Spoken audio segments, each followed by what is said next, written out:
کہیں کہ اسے یہ ختم کرنے میں اس کا بھی کردار تھا؟ ایسا نہیں ہے کہ سارے ترک اتا ترک کو پسند کرتے ہیں، دونوں رائے ہیں وہاں پر بھی، اور کچھ لوگ آپ کہہ سکتے ہیں کہ شاید اکثریت پسند کرتی ہو، لیکن جو دیندار طبقہ ہے بالکل پسند نہیں کرتا۔ جو کٹر دیندار طبقہ ہے، علماء ہیں اور اس طرح دینی تحریکوں میں لگنے والے ہیں، وہ بالکل پسند نہیں کرتے، اگرچہ کھل کے اتنا ایسا اظہار نفرت بھی نہیں کر سکتے۔ چلیں ہم بات شروع کرتے ہیں۔ بسم اللہ الرحمن الرحیم، نحمدہ و نصلی علی رسولہ الکریم۔ مولانا ایک بات میں کہنا بھول گیا، اگر کوئی یہاں پر پریزنٹیشن کا اہتمام ہو جاتا، کوئی نقشہ لگ جاتا نا تو بہت آسانی ہو جاتی۔ دیکھ لیں اگر درمیان میں آپ کر سکے تو ٹھیک ہے۔ کوئی نقشہ ہے، دنیا کا نقشہ رکھا ہوا ہے آپ نے کہ نہیں، کہ گلوب رکھا ہوا ہے؟ کچھ بھی نہیں ہے، کوئی سادہ نقشہ کسی کتاب میں بھی نہیں ہے۔ چند تھوڑے ساتھی ہیں ایسے بھی کتاب میں بھی دیکھ سکتے ہیں، ہاں لیپ ٹاپ پہ نکال دیں۔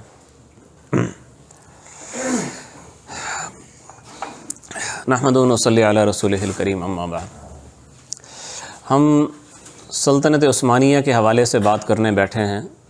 وجہ یہ ہے کہ مسلمانوں کی آخری خلافت وہ سلطنت عثمانیہ تھی۔ آپ جانتے ہیں کہ ہماری 4 خلافتیں عام طور پہ مشہور ہیں، ویسے 5 ہیں۔ تو پہلی خلافت راشدہ ہے جو سن 11 سے شروع ہو کے 41 پہ ختم ہوتی ہے۔ دوسری پھر خلافت بنو امیہ سفیانیہ ہے جو حضرت امیر معاویہ رضی اللہ عنہ سے لے کے ان کے پوتے معاویہ پہ ختم ہوتی ہے، ٹھیک، یعنی 41 ہجری سے لے کے 64 ہجری تک، تقریباً 23 ساڑھے 23 سال ہو جاتے ہیں۔ اس کے بعد یہ 2 ہو گئی۔ تیسری جو ہے وہ خلافت زبیریہ ہے، عبداللہ بن زبیر رضی اللہ تعالیٰ عنہ کی، جو 64 ہجری سے لے کے 73 پہ ختم ہوتی ہے۔ اس خلافت میں ایک ہی خلیفہ ہے، عبداللہ بن زبیر، وہ آئے اور پھر کو جب مقابلہ ہوا عبد الملک بن مروان سے تو حجاج بن یوسف لشکر لے کے آئے اور شہید ہو گئے۔ اس کے بعد دوبارہ بنو امیہ کی خلافت آتی ہے، مگر دوسرے خاندان میں، یعنی بنو مروان میں، تو اور 132 تک رہتی ہے۔ تو یہ خلافتیں 3 ہو گئیں، یعنی خلفۂ راشدین، بنو امیہ اور خلافت زبیریہ۔ اور یہ تینوں خلافتیں 1.5 صدی کے اندر اندر، اس سے بھی کم، تقریباً 125 سال آپ کہہ لیں، تینوں خلافتوں کا دورانیہ ہے۔ 132 ہجری میں بنو امیہ کی خلافت بھی ختم ہو چکی تھی۔ اب تیسری خلافت شروع ہوتی ہے بنو عباس کی، اور 132 سے لے کے وہ 656 ہجری تک چلی ہے، یعنی تقریباً 5.25 صدیاں قائم رہی ہے۔ اس کے بعد آپ جانتے ہیں خلافت بغداد کیسے ختم ہوئی؟ خلافت بغداد کیسے ختم ہوئی بنو عباس کی؟ جن کو معلوم ہے ذرا ہاتھ کھڑا کریں، یہ تھوڑا اندازہ تو ہو نا آپ کا مطالعہ کتنا ہے تاریخ کا، پھر اس لحاظ سے میں بات کروں۔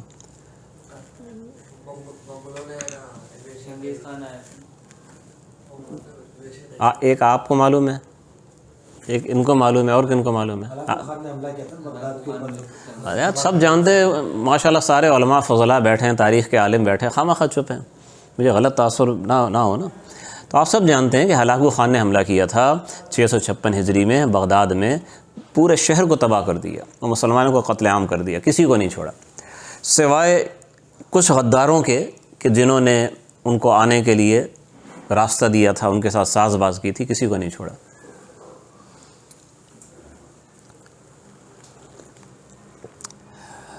اس کے بعد تقریباً 2-2.5 سال عالم اسلام میں کوئی خلیفہ نہیں تھا۔ 2 مواقع ایسے آئے ہیں کہ عالم اسلام میں خلیفہ کوئی بھی نہیں تھا۔ ایک جب حضرت معاویہ کے پوتے معاویہ کی وفات ہوئی، یعنی یزید کے بیٹے کی، تو کوئی خلیفہ نہیں تھا چند مہینے تک۔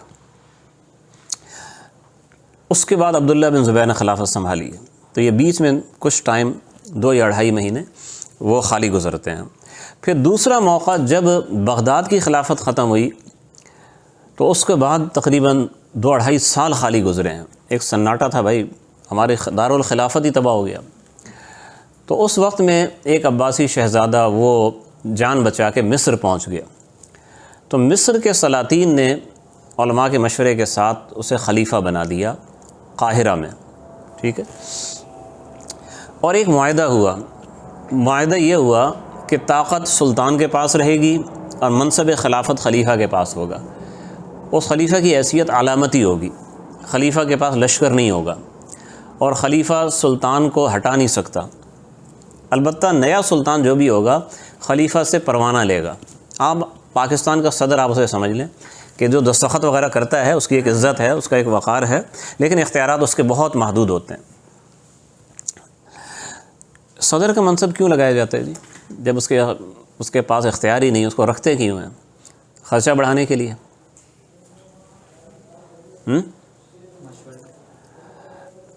ہاں، آپ کہہ سکتے ہیں کہ اس کا ایک فائدہ ہے کہ وزیر اعظم بالکل مطلق العنان نہیں ہوتا کہ ہر جگہ جو چاہے وہ کرے، تھوڑا سا اس کے اوپر چیک اینڈ بیلنس اس کا رہتا ہے صدر کی طرف سے۔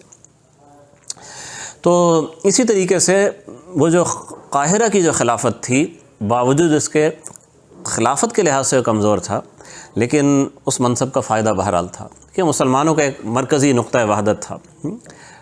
ابھی جو برطانیہ کی ملکہ فوت ہوئی ہے، ملکہ الزبتھ، تقریباً سینچری مارنے والی تھی، وہ ایسے ہی ہے نا؟ تو اس کی بادشاہت کا فائدہ کیا تھا؟ اس کا جو کامن ویلتھ کے جو ممالک تھے ان سب کے لیے وہ ایک وحدت کی علامت تھی۔ باقی تو نہ اس کا کوئی اختیار تھا یعنی سیاست کے اندر، اور نہ اس کے پاس یعنی وہ شاہی تم طراق تھا جو پہلے برطانیہ کے بادشاہوں کو ہوتا تھا، سارا کام تو وزیر اعظم ہی کرتا ہے۔ تو خیر یہ خلافت بھی چلی ہے کافی عرصے تک۔ اس دوران منگولوں کے حملے کے بعد ترکی میں، موجودہ جو ترکی ہے جسے اناطولیہ کہا جاتا تھا، یہاں پر ایک قبیلہ پہنچا، ٹھیک ہے؟ اس قبیلے کا نام تھا قائی، بعض لوگ کائی بھی کہتے ہیں لیکن صحیح تلفظ کا موٹے قاف کے ساتھ ہے۔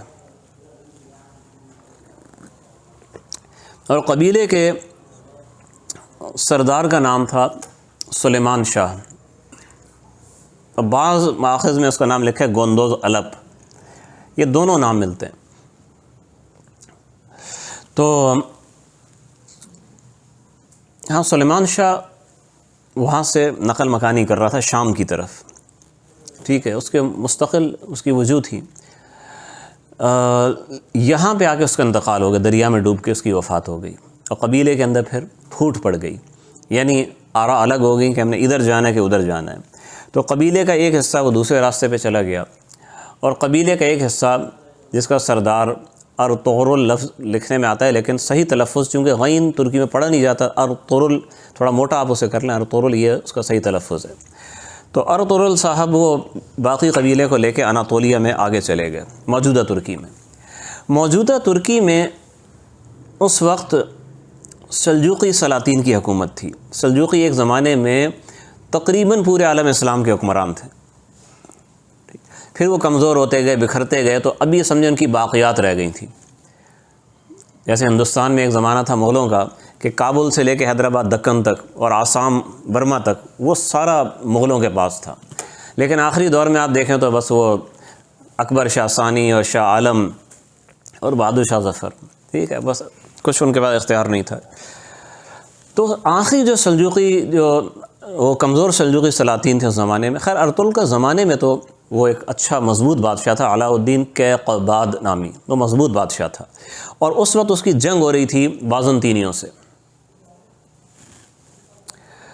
ارطغرل نے جب دیکھا کہ یہ مسلمان اور نصرانی آپس میں نبرد آزما ہیں اور مسلمانوں کی مدد کی ضرورت ہے، تو اپنے قبیلے کے ساتھ میدان جنگ میں اتر گیا اور نصرانیوں کو شکست ہو گئی۔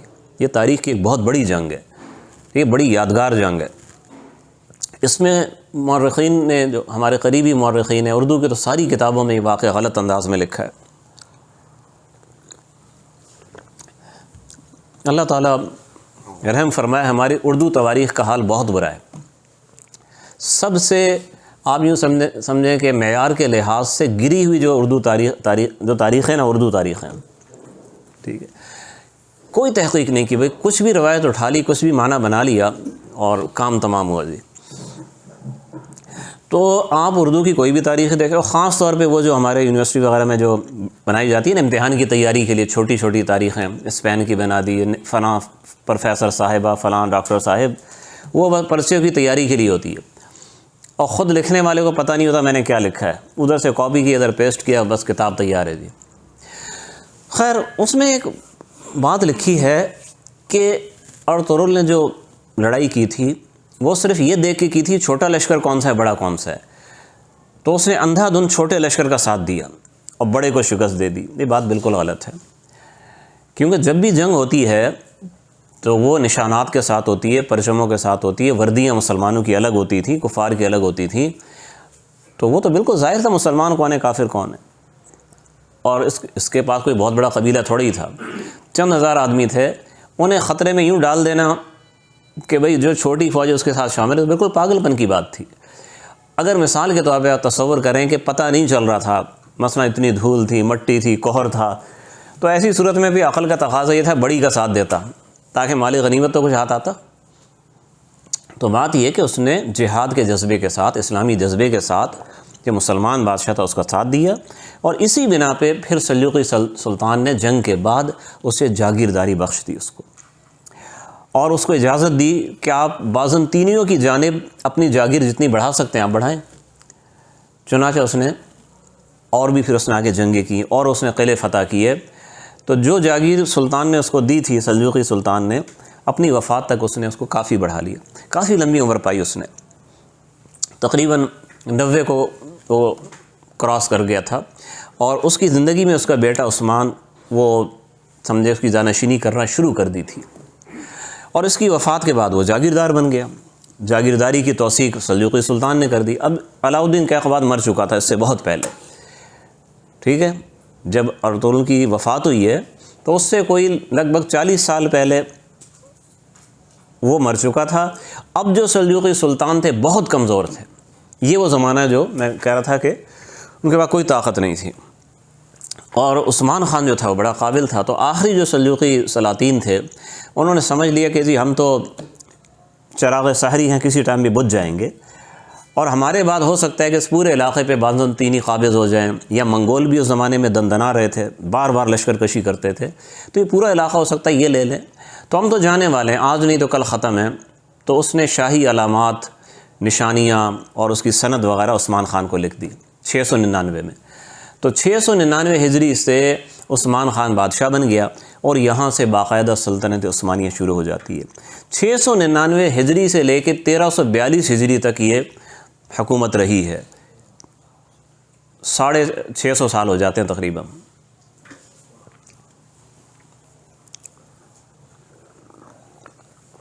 اور مسلمانوں کی تاریخ میں کوئی بھی حکومت اتنی طویل نہیں چلی، کوئی بھی حکومت۔ اچھا اس کو ذرا زوم ان کریں جی، یا ترکی نکالیں ذرا، ہاں ادھر یہ ہے۔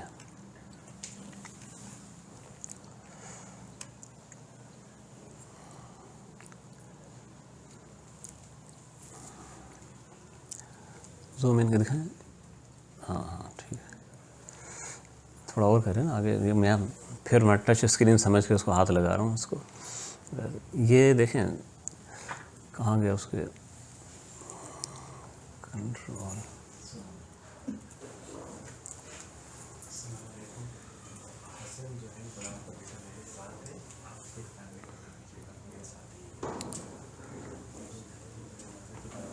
چلیں اب اس کو موڑ دیں جناب حاضرین کی طرف، میرا دیکھنا اتنا ضروری نہیں ہے۔ یہ آپ کو اس نقشے میں امید ترکی نظر آ رہا ہوگا، اورنج کلر ہے اس میں، نظر آ رہا ہے؟ یہ اصل ترکی جسے اناطولیہ کہا جاتا ہے یہ ہے، ٹھیک ہے۔ اس کے بعد ترک جو تھے آگے بڑھے ہیں، یورپ کی طرف گئے ہیں، میں وہی داستان آپ کو سنا رہا ہوں۔ عثمان خان نے جب حکومت سنبھالی ہے 699 میں، تو اس نے یورپ کی جانب بھی اس نے آگے بڑھنا شروع کیا ہے۔ بہت سے مسلمان حکمرانوں کو، بلکہ اکثر کو آپ دیکھیں گے کہ جب انہیں حکومت ملی انہوں نے اپنے ہمسایوں سے لڑنا شروع کر دیا، بجائے جہاد کرنے کے وہ خانہ جنگی میں انہوں نے گزار دی، حالانکہ بڑی طاقت تھی، بڑی صلاحیت تھی، سب کچھ انہوں نے ضائع کر دیا۔ یہ نیک آدمی تھا، اور امت کا درد تھا، اور مسلمان جیسے تباہ حال اس زمانے میں تھے اس کی مثال پچھلی تاریخوں میں، پچھلی ان کی صدیوں میں نہیں ملتی۔ منگولوں نے جو قتل عام کیا تھا، وہ شہروں کے شہر ختم کر دیے تھے، تو اسے فکر تھی مسلمانوں کو پھر اپنے پیروں پہ کھڑا کیا جائے اور ایک مضبوط اسلامی حکومت بنائی جائے۔ خود بھی بہت زیادہ عبادت گزار تھا، آپ یوں کہہ سکتے ہیں کہ وہ دن کا مجاہد تھا، رات کا صوفی تھا۔ اس کے جو سسر تھے وہ اپنے زمانے کے ایک شیخ تھے، صاحب سلسلہ تھے، بزرگوں کے خلیفہ مجاز تھے، اور انہی بزرگ کی بیٹی سے ان کی شادی ہوئی، عثمان خان کی۔ اتنی زیادہ اس میں نیکی تھی، تقویٰ تھا، تو اس نے مسلسل جہاد کیا ہے، حتیٰ کہ یہ سمندر تک پہنچ گیا۔ اوپر جو آپ کو سمندر نظر آ رہا ہے جو یورپ اور ایشیا کے درمیان ہے، اور وہاں یہ سمجھیں کہ اس نے بورسا ایک مشہور شہر ہے، اس کے محاصرے کے دوران اس کی وفات ہو گئی، ٹھیک ہے۔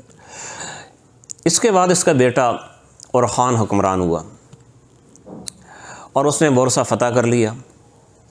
مزید یہ کہ اس نے ایک موقع اس کو ملا تو اس نے اپنی فوج سمندر کے پار بھی بھیج دی، اور پہلی دفعہ مسلمان یہاں سے یورپ میں داخل ہوئے اور علاقہ فتح کیا۔ داخل تو پہلے بھی ہوئے تھے لیکن علاقہ فتح نہیں کر سکے تھے، ٹھیک ہے۔ تو اب یہاں سے مسلمانوں کی تاریخ میں پہلی بار اس جانب سے یورپ کی فتح مسلسل شروع ہوئی، اور خان نے کافی علاقہ فتح کیا۔ اس کے بعد اس کا بیٹا مراد آ گیا، اس نے تو بڑی بڑی جنگیں لڑی ہیں، اور اپنے باپ دادا کی سلطنت کو اس نے یوں سمجھے کہ 5-6 گنا اس نے پھیلا دیا۔ ایک چھوٹا ملک اب ایک بڑا ملک بن گیا، اور دنیا کی جو عالمی طاقتیں تھیں، یعنی جو بڑی طاقتیں تھیں اس زمانے کی، ان سب سے ٹکر لی ہے۔ بڑی بڑی جنگوں میں تنہا انہیں شکستیں دی ہیں، یعنی مد مقابل میں ایک ساتھ سربیا آ گیا، بوسنی آ گیا، ہنگری آ گیا، بلغاری آ گیا، پولینڈ والے آ گئے، وہ مل کے آتے تھے اور یہ انہیں شکست دے دیتا تھا۔ ایسی ہی ایک بڑی جنگ کی جب بڑی جنگ سے پہلے اس نے اللہ سے دعا کی کہ اللہ کتنی جنگوں میں شریک ہوں، مجھے شہادت نہیں ملی، تو ہمیں فتح نصیب فرما دے، مجھے شہادت عطا کر دے۔ تو فتح بھی نصیب ہو گئی، اور جنگ کے بعد جب یہ زخمیوں کا اور دشمن کی لاشوں کو دیکھ رہا تھا تو ایک زخمی سپاہی سربیا کا وہ کھڑا ہوا، اور اس نے ظاہر کیا جیسے وہ سلطان کی بیعت کرنا چاہتا ہے، تو آگے بڑھا اور اس نے خنجر چھپایا ہوا تھا، وہ خنجر اس نے سلطان کو مار دیا، اور زخم سے سلطان شہید ہو گیا۔ اس کے بعد آپ دیکھیں گے کہ ترکی میں عثمانیوں کے یہاں یہ دستور بن گیا کہ کوئی بھی غیر ملکی اگر کسی بادشاہ کے پاس آتا ہے بات چیت کرنے کے لیے، 2 تکڑے پہلوان اس کے دونوں بازو پکڑ کے رکھیں گے، وہ کتنا بڑا سفیر کیوں نہ ہو، ان کا وزیر خارجہ کیوں نہ ہو۔ جب بادشاہ کے پاس وہ آئے گا بات کرے گا تو 2 مضبوط سپاہی اس کے دائیں بائیں ہاتھ پکڑ کے کھڑے رہتے تھے۔ یہ انہوں نے ایک دستور بنا لیا۔ یہی زمانہ تھا مراد کا اور پھر آگے اس کے جانشینوں کا۔ انہوں نے مستقل قانون سازی کی ہے۔ وہ کام جو ایک قبیلے سے شروع ہوا تھا، ایک ان پڑھ قبیلے سے حکومت شروع ہوئی تھی، اس کے ذہین لوگوں نے، جن میں علاء الدین قرا پاشا جو ایک بڑا وزیر تھا، اس کا نام بڑا مشہور ہے، انہوں نے ہر چیز کو قواعد و ضوابط کے تحت اس کو شامل کیا۔ آپ جانتے ہیں کہ کوئی بھی کام ہو، جب آپ اس کو قاعدے کے ساتھ کرتے ہیں تو اس میں ترقی زیادہ ہوتی ہے۔ آپ نے ایک دکان کھول لی، آئے چلے گئے، حساب کتاب کا کوئی خاص فکر نہیں ہے، بس یہ جی میری دراز ہے، اس میں پیسے آتے ہیں، جب بیوی نے فون کیا لڑکے کے ہاتھ پیسے بھیج دیے وغیرہ، آپ نے کوئی قاعدہ ضابطہ بنایا نہیں ہے، تو آپ کی دکان کتنی چلے گی، گزارا آپ کا ہوتا رہے گا۔ لیکن جب آپ دور کی پلاننگ کرتے ہیں، میں نے کہاں تک جانا ہے، اور میں نے کتنی انکم کرنی ہے، کتنی بچت کرنی ہے، بچت کو لگانا کہاں کا ہے، اور میرے کاروبار کے اصول کیا ہیں، کیسے لوگوں سے میں نے مال اٹھانا ہے، کیسے لوگوں کو دینا ہے، کن شرائط کے اوپر کبھی مال میں نے نہیں خریدنا اور کن شرائط پہ کبھی بیچنا نہیں ہے، وہ آپ ایک اچھی پالیسی بناتے ہیں کہ جس میں آپ کا بھی فائدہ ہے، دوسروں کا بھی فائدہ ہے، دھوکہ کسی کے ساتھ نہیں ہے، سب کے ساتھ عدل ہے، اس میں فائدہ بھی زیادہ ہوتا ہے، کاروبار بھی آپ کا آگے چلتا ہے۔ تو یہی بات حکومت کی ہے کہ جب انسان مخلص بھی ہو، ذہین بھی ہو، کام بھی کرنا چاہتا ہو، اور اس کے ساتھ وہ قواعد و ضوابط کو سوچے، مشورے کے ساتھ وہ بنائے اور چلائے، تو کام پھر بہت آگے جاتا ہے۔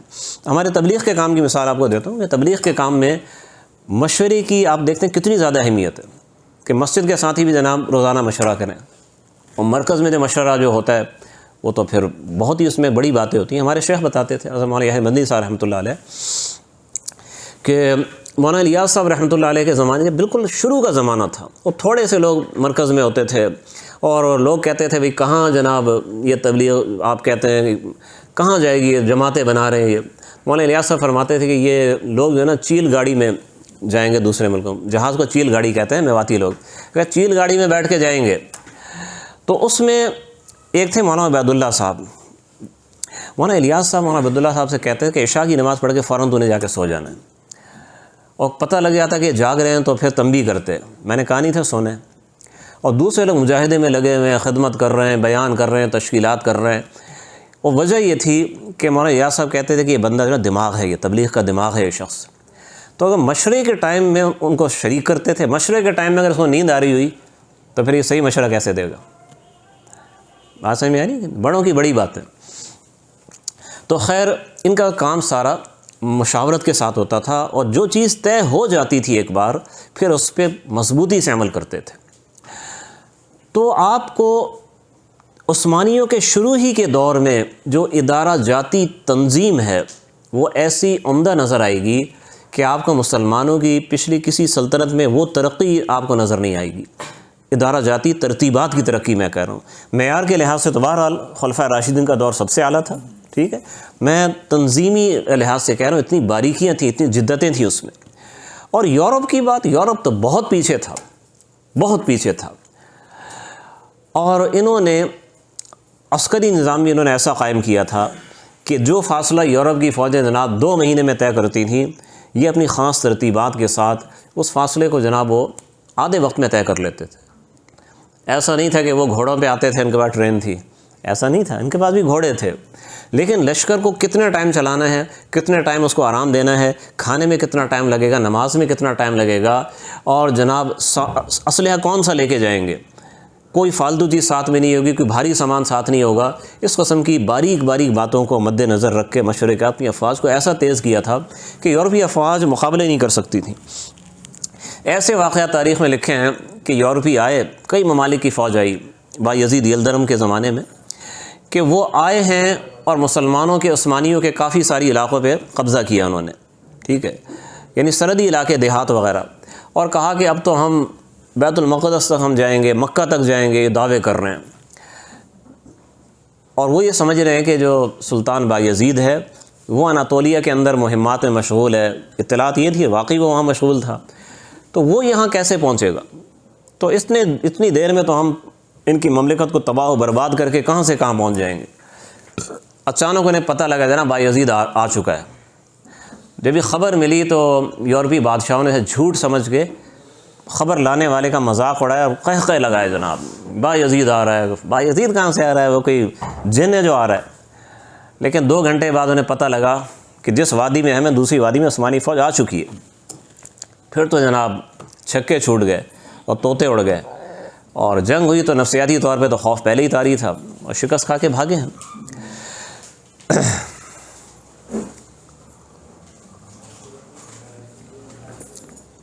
عثمانیوں کے دستور میں کئی چیزیں عثمان خان نے خود مقرر کی تھیں، کئی چیزیں بعد میں سلطان محمد فاتح نے شامل کی، اور جو اس کو انتہا تک پہنچایا ہے ان کی ادارہ جاتی ترتیب کو سلیمان اعظم یا سلیمان علی شان، سلیمان دی گریٹ، اور اس کو سلیمان القانونی بھی کہا جاتا ہے۔ لیکن اس سے بنیادی چیز دستور میں تھی قرآن مجید۔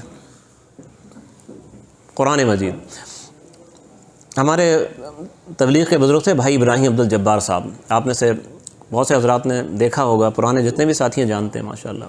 مجھے ان کا بیان یاد ہے، مدنی مسجد میں بیان کر رہے تھے، بہت پرانی بات ہے یہ، کم از کم اس بات کو میرا خیال ہے 35 سال ہو گئے ہوں گے۔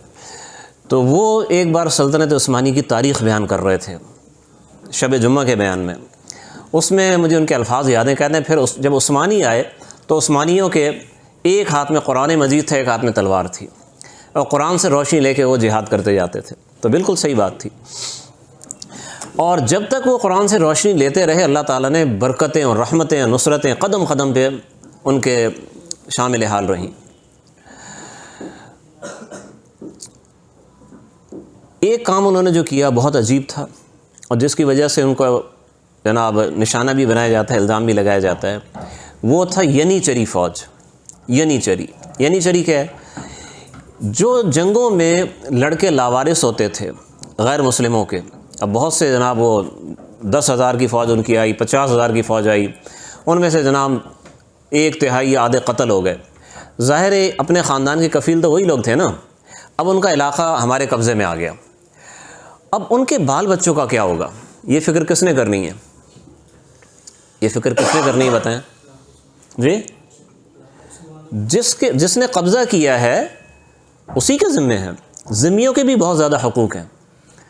نبی اکرم صلی اللہ علیہ وسلم کی احادیث میں اتنی تاکید آئی ہے کہ اگر جو ذمی کے حقوق پامال کرے گا قیامت کے دن ذمی کی طرف سے وکیل بن کے میں آؤں گا۔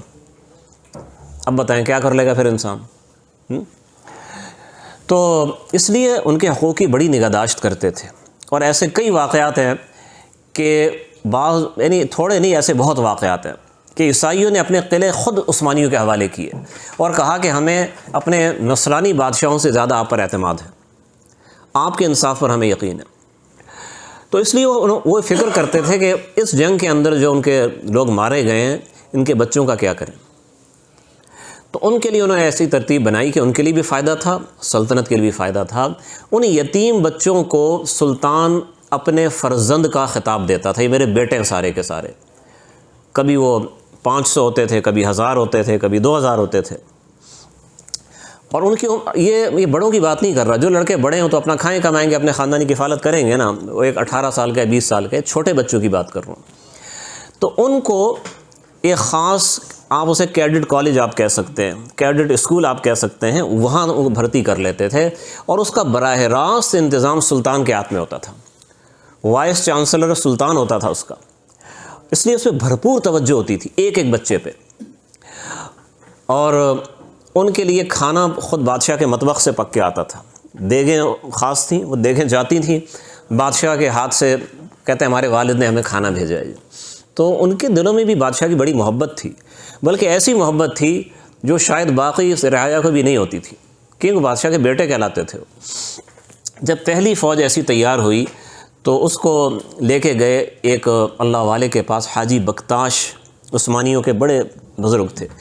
یہ بات ذہن میں رکھیے گا کہ عثمانیوں کے ہاں شروع سے، یعنی جب یہ آئے تھے، ارطغرل کا زمانہ تھا، عثمان خان کا، ان کے ہاں صوفیاء کرام کا بہت زیادہ ادب و احترام تھا۔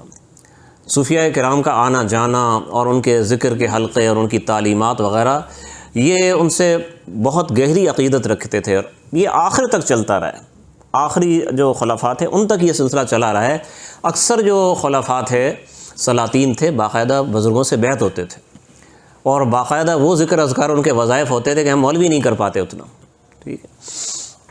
ہم مولوی کیا کریں، جو خانقاہوں میں بیٹھے ہوتے ہیں، باقاعدہ بندہ اعتکاف کے لیے بیٹھا، وہ اتنا ذکر نہیں کرتا روزانہ جتنا وہ اپنے سارے معمولات کے ساتھ کرتے تھے، وہ اتنے سپارے پڑھتے تھے۔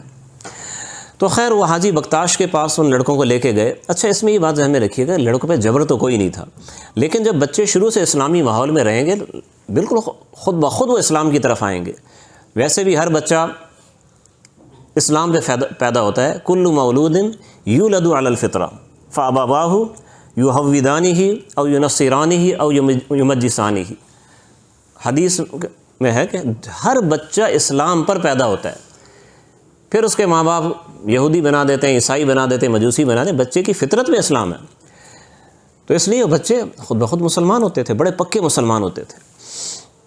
تو وہ خیر جو پہلی کھیپ گئی ہے تو حاجی بکتاش سے کہا جی بچے ان کے لیے آپ دعا کریں۔ تو انہوں نے کہا کہ میں اس کا نام رکھتا ہوں ینیچری، ترکی کا لفظ ہے، اس کا معنی ہے نئی فوج۔ تو عثمانیوں کی فتوحات میں یہ فوج بہت اہم کردار ادا کرتی تھی، اگرچہ ایسا نہیں ہے کہ عثمانیوں کی فوج کا کوئی اکثر حصہ یہ ہو، ان کی فوج جناب کبھی 50، کبھی 60,000، کبھی 80,000 بھی ہوتی تھی، اس کے اندر ان کا تناسب 10% سے اوپر نہیں ہوتا تھا، یعنی کبھی 2,000 ہیں، کبھی 4,000 ہیں، کبھی زیادہ سے زیادہ 12,000 ہیں، ٹھیک ہے۔ لیکن یہ لڑاکے بہت تھے، جنگجو بہت تھے۔ ان پہ ایک پابندی بھی تھی، یہ شادی نہیں کر سکتے تھے، ٹھیک ہے۔ ابا کہیں گے تو شادی ہوگی، خود نہیں کہ جا کے شادی کر لی، اور ابا جلدی کہتے بھی نہیں تھے۔ جب تک لڑنے کا ٹائم ہوتا تھا، جو عمر ہے 30 سال 35 سال، اس میں یہ کنوارے ہی ہوتے تھے، تاکہ ان کا ذہن کسی اور طرف نہ جائے، بس لڑنا ہے، جہاد کرنا ہے۔ ہاں جب عمر ہو گئی تو ٹھیک ہے، اب آپ کو دوسری ذمہ داری دیتے ہیں، اب آپ شادی بھی کریں، گھر بسائیں، فوج کے اندر ہی خالص جو نا وہ جو بالکل بے فکر نوجوان ہیں ان کو رکھتے تھے. بات سمجھ میں آ رہی ہے نہیں آ رہی؟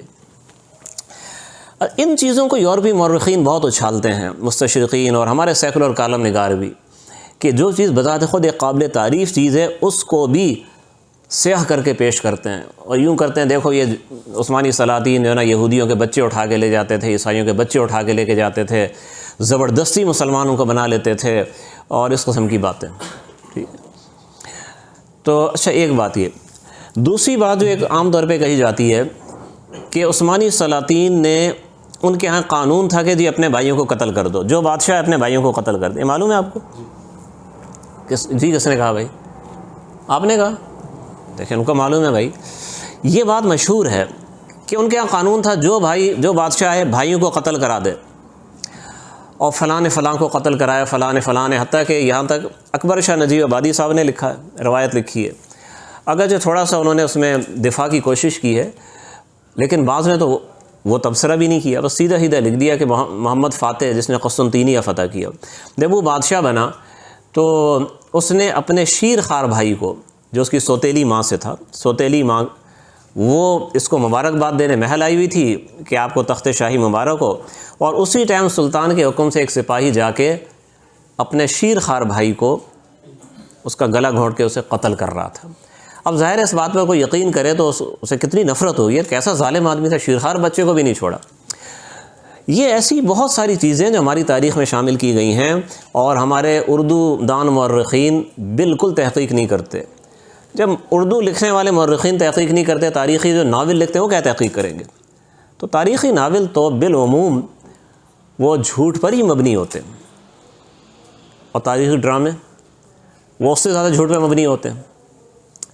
بات سمجھ میں آ رہی ہے نہیں؟ تو اس لیے تاریخ کو سمجھنا، پڑھنا اور اصل حقیقت تک پہنچنا آسان نہیں ہے، محنت کرنی پڑتی ہے. ٹھیک ہے، تو میں جو باتیں آپ کو بتا رہا ہوں یہ یوں سمجھے کہ سال ہر سال کے محنت کا نتیجہ ہے. ورنہ پہلے میں بھی جب میرا مطالعہ کم تھا تو میں بھی باتوں پہ یقین کرتا تھا. میں آپ سے یہ نہیں کہہ رہا کہ عثمانی سلاطین معصوم تھے، کسی نے کوئی غلط کام نہیں کیا، یہ میں نہیں کہہ رہا، لیکن میں یہ بتا رہا ہوں کہ بہت سی چیزیں ایسی ہیں جو ان کی قابل تعریف تھیں، انہیں قابل اعتراض بنا کے پیش کیا گیا. کچھ چیزیں ان کا وجود ہی نہیں تھا، انہیں من گھڑت روایت کے ذریعے مشہور کر دیا گیا. محمد فاتح کا جو یہ واقعہ ہے اس کے بارے میں حقیقت یہ ہے محمد فاتح کے کئی بھائی تھے مگر اس کی تخت نشینی سے پہلے ہی سب کی وفات ہو چکی تھی. جب یہ تخت نشین ہوا ہے اس کا کوئی بھائی زندہ نہیں تھا. یہ روایت بعد میں یورپی مورخین نے گھڑی ہے. ہمارے جو ترکی جو ماخذ ہیں، یہ عربی ماخذ ہیں، ان میں تو ذکر ہی نہیں اس واقعے کا. تو اہل یورپ کو عثمانیوں کی تاریخ زیادہ معلوم ہوگی یا ترک مورخین کو زیادہ معلوم ہوگی؟ بھئی پاکستان کی تاریخ پاکستانی کو زیادہ پتہ ہوگی یا جناب وہ فلپائن والے کو زیادہ پتہ ہوگی، انڈونیشیا کو، یا جناب وہ جزائر ہوائی والے کو زیادہ پتہ ہوگی؟ جو جس ملک کا ہے اس کو زیادہ پتہ ہوتا ہے نا. تو سلطان محمد فاتح کا زمانہ اس لحاظ سے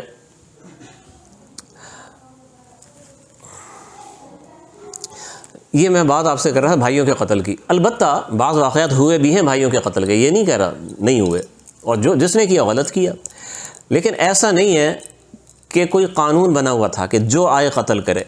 یہ جو کہا جاتا ہے کہ سلطان محمد فاتح نے قانون بنا دیا تھا،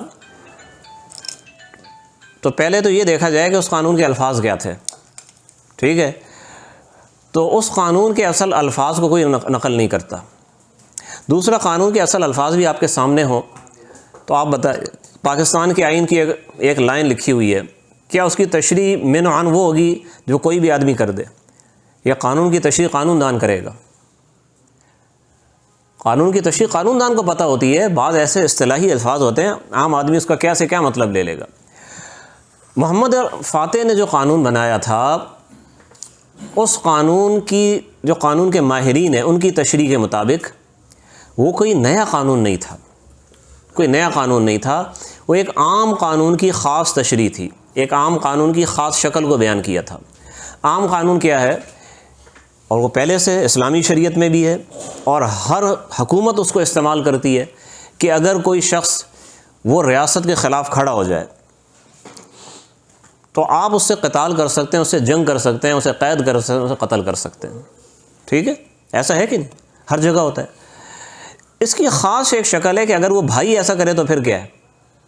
اگر بھائی ایسا کرے، کیونکہ محمد فاتح سے پہلے ایسے کئی واقعات ہوئے تھے، تو اس نے قانون میں بات داخل کر دی کہ اگر بھائی بھی ایسا کرتا ہے تو اس کی رعایت کوئی نہیں ہے، اسے بھی قتل کیا جائے گا، ٹھیک ہے؟ اس کا یہ مطلب نہیں ہے کہ کوئی بھی تخت نشین ہوتے ہی سارے بھائیوں کو مروا دے، مگر آپ یہ جانتے ہیں کہ بعض اوقات خود غرض قسم کے لوگ، چاہے وہ حکمران ہو، چاہے وہ جج ہو، چاہے وہ ڈپٹی کمشنر ہو، صحیح قانون کو غلط استعمال کرتا ہے۔ قانون تو ٹھیک ہے، لیکن بجائے مجرم کو بے قصور کو سزا دے دی۔ ایسا ہوتا ہی نہیں، اور دنیا کے ہر ملک میں ہوتا ہے اور ہوتا ہی رہتا ہے، ایسا نہیں کہ جناب کبھی کبھی ہو گیا، ہوتا رہتا ہے ایسا۔ تو بعد کے کچھ سلاطین نے اس قانون کو غلط استعمال کیا، ان میں دو نام ہیں، ایسا نہیں کہ ایسے واقعات آپ کو بکثرت ملیں گے، مگر دو واقعات ہیں، اور بے شک وہ واقعات لرزہ خیز ہیں، وہ ٹھیک ہے؟ جو تاریخ صحیح ہے وہ ہم بیان کریں گے، ہمیں انکار کی ضرورت نہیں ہے، ٹھیک ہے؟ مگر میں اس کو آگے بیان کروں گا جو دور زوال کے واقعات ہیں۔ ابھی تو ہم دور عروج کی بات کر رہے ہیں۔ بایزید کی بات میں کر رہا تھا۔ بایزید بہت ہی بہادر بادشاہ تھا، وہ یورپ میں اتنا آگے چلا گیا تھا کہ آخری جنگ میں اس نے یورپ کے شہزادوں کو قید کیا، اور قید کرنے کے بعد خود آزاد کر دیا اور کہا کہ جاؤ اگلی جنگ کی تیاری کرو، چیلنج دے رہا ہوں، تم مجھے روک نہیں سکو گے، میں اٹلی پہنچوں گا، ویٹیکن پہ قبضہ کروں گا اور وہاں پر میں اپنے گھوڑے کو دانہ کھلاؤں گا۔ یہ چیلنج دے کے چھوڑا۔ تو صورتحال ایسی تھی کہ اگر اس بادشاہ کو موقع مل جاتا، شاید 8-10 برس میں پورا یورپ انتہا تک فتح ہو جاتا، برطانیہ فرانس بھی اسلام کے جھنڈے کے نیچے ہوتے، ٹھیک ہے؟ کیونکہ اس کی ابھی عمر بھی اتنی نہیں تھی، بالکل جوان آدمی تھا، 40 سال لگ بھگ اس کی عمر تھی، صحت کے لحاظ سے وہ اگلے 20-25 سال حکومت کر سکتا تھا۔ لیکن ایسے میں مسلمانوں کی اپنی شامت اعمال آڑے آ گئی۔ جو اکثر مسلمانوں کو اس نے سب سے زیادہ نقصان پہنچایا ہے وہ ہے آپس میں لڑنا۔ یہ ایسا زمانہ تھا کہ دنیا میں ایک طرف سلطنت عثمانیہ، وہ دنیا کی سب سے بڑی حکومت تھی، اور لگ بھگ اتنی بڑی حکومت وہ تیمور نے قائم کی تھی۔ وسط ایشیا، ایران، خراسان، افغانستان، ہندوستان، عراق، یہ سارا علاقہ اس نے لے لیا تھا۔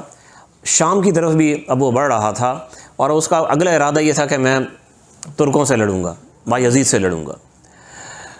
تو وہ کہتا تھا بھی ایک میان میں 2 تلواریں نہیں رہ سکتی، تو اس زمین پر بھی 2 بادشاہ نہیں ہوں گے، میں اکیلا بادشاہ ہوں گا۔ ابھی کتنی غلط سوچ تھی۔ اس کے بجائے اگر وہ اپنی افواج کو چائنا کی طرف بھیجتا، ان کی افواج تو یورپ جا رہی تھی نا، اور وہ سمرقند و بخارا چائنا کی سرحدوں تک اس کی حکومت تھی، اگر وہاں پہ بھیجتا تو اس فوج کا مقابلہ کرنے والا کوئی نہیں تھا، دنیا کی سب سے بڑی فوج تھی۔ اس کا وہ حصہ جو اس کی کمان میں تھا، 8 لاکھ سوار تھے وہ، جو بیک وقت اس کے ہاتھ میں ہوتے تھے۔ تو بڑے آرام سے جناب یہ کوریا اور جناب وہ جاپان تک ہی فتح کر سکتا تھا، اتنی بڑی طاقت تھی۔ لیکن وہ اس نے کہا نہیں، پہلے مسلمانوں سے نمٹوں، بایزید سے حکومت چھینوں۔ اختلافات ہو گئے، بہانے بن گئے بہت سارے۔ تو ان دونوں بادشاہوں کی پھر جنگ ہوئی ہے، بہت بڑی تاریخی جنگ ہے۔ یہ انقرہ کے مقام پہ ہوئی ہے، جو موجودہ ترکی کا دارالحکومت ہے، اور اس جنگ میں بایزید کو شکست ہو گئی۔ لشکر کے لحاظ سے تیمور کی طاقت بہت زیادہ تھی، اور بایزید لڑا بہت بہادری سے ہے۔ 3 دن تک جنگ ہوئی ہے، اور آخر میں بایزید کو شکست ہو گئی، وہ گرفتار ہو گیا، اور تیمور اسے جناب پکڑ کے اس کو اپنے ساتھ لے گیا، اور جو اس کے ساتھ ذلت کا سلوک ہوا تو وہ اسی غم کے اندر مر گیا، اور عثمانیہ سلطنت ٹکڑے ٹکڑے ہو گئی، اور یورپ کو فتح کرنے کا خواب ادھورا رہ گیا، اور اس پہ یورپ میں خوشیاں منائی گئیں کہ ہم تو مرتے مرتے بچ گئے جی۔